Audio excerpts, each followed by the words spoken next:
You ask Tiger to solve. This deals with linear equations with one unknown. The final result is x equals 7/23. Let's solve it step by step.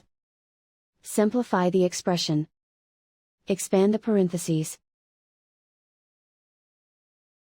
Simplify the arithmetic. Multiply the coefficients. Expand the parentheses.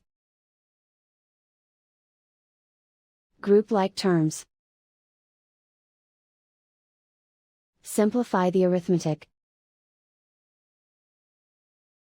Group all constants on the right side of the equation. Add 7 to both sides. Simplify the arithmetic.